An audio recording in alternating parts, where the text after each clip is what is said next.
കൊല്ലം ഉളിയംകോവിലിൽ നടന്നത് കേട്ടു നിൽക്കാൻ കഴിയാത്ത സംഭവം തന്നെ. നിരന്തരം ഇത്തരം വാർത്തകളാണ് എല്ലാ ദിവസവും നമ്മളെ തേടിയെത്തുന്നത്.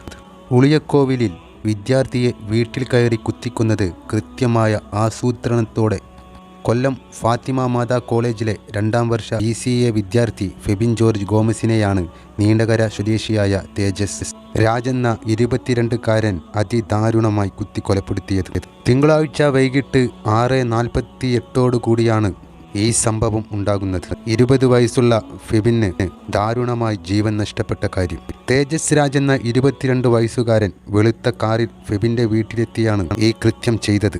തിങ്കളാഴ്ച 6:45 ഫെബിൻ്റെ വീട്ടിലെത്തിയ തേജസ് ബുർക്ക ധരിച്ച രീതിയിലായിരുന്നു വീട്ടുമുറ്റത്തേക്ക് കയറിയത്. ഇയാളുടെ കയ്യിൽ 2 കുപ്പി പെട്രോളും ഉണ്ടായിരുന്നു. ഫെബിൻ ഗോമസ് എന്ന 20 വയസ്സുകാരൻ്റെ ദേഹത്തേക്ക് പെട്രോൾ ഒഴിച്ച് തീ കൊടുക്കാനായിരുന്നു തേജസ് രാജ് എന്ന 22 വയസ്സുകാരൻ ആദ്യം ശ്രമിച്ചത്. എന്നാൽ ഇതിനിടെ ഫെബിൻ്റെ പിതാവ് പുറത്തേക്കിറങ്ങിയതോടെ കയ്യിൽ കരുതിയ കത്തി ഉപയോഗിച്ച് ഫെബിനെ നെഞ്ചിൽ കുത്തി വീഴ്ത്തി. തടയാൻ ശ്രമിച്ച ഫെബിൻ്റെ പിതാവായ ജോർജിനും ആക്രമണത്തിൽ പരിക്കേറ്റിട്ടുണ്ട്. കുത്തേറ്റ ഫെബിൻ വീഴുന്ന CCTV ദൃശ്യങ്ങളെല്ലാം പുറത്തു വന്നു.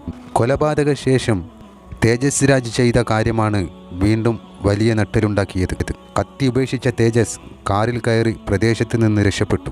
3 കിലോമീറ്റർ അകലെ ചമ്മാൻമുക്ക് റെയിൽവേ ഓവർ ബ്രിഡ്ജിന് താഴെ വാഹനം നിർത്തിയ ശേഷം തേജസ് തൻ്റെ കൈനരമ്പുകൾ മുറിച്ച് കാറിൽ നിന്നും പുറത്തേക്കിറങ്ങുകയായിരുന്നു. ഉടനെ തന്നെ ഇതുവഴി വന്ന ട്രെയിനിന് മുന്നിലേക്ക് ചാടി തേജസ് ജീവനൊടുക്കി എന്നുള്ള കാര്യവും സർവർക്കും വലിയ നട്ടൽ തന്നെയാണ് ഉണ്ടാക്കിയത്.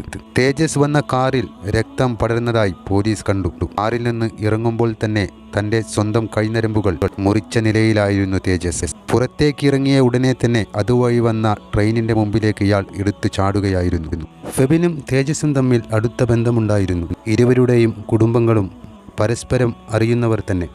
ഫെബിൻ്റെ സഹോദരിയും തേജസും തമ്മിലുണ്ടായിരുന്ന ബന്ധം പിന്നീട് സഹോദരിക്ക് ഫെഡറൽ ബാങ്കിൽ ഒരു ജോലി കിട്ടുകയും അതിനുശേഷം തേജസുമായുള്ള ബന്ധത്തിൽ നിന്ന് ഫെബിൻ്റെ സഹോദരി വിട്ടുമാറിയതാണ് ഇത്തരത്തിലൊരു വൈരാഗ്യം ഫെബിനോടും കുടുംബത്തിനോടും തേജസ് രാജിന് ഉണ്ടാവാൻ കാരണമെന്നുള്ള വാർത്തയാണ് ഇപ്പോൾ പുറത്തു വന്നിട്ടുള്ളത്. സ്ത്രീ വേഷത്തിൽ പർദ്ദ അണിഞ്ഞാണ് തേജസ് രാജ് ഫെബിൻ്റെ വീട്ടിലെത്തിയത്.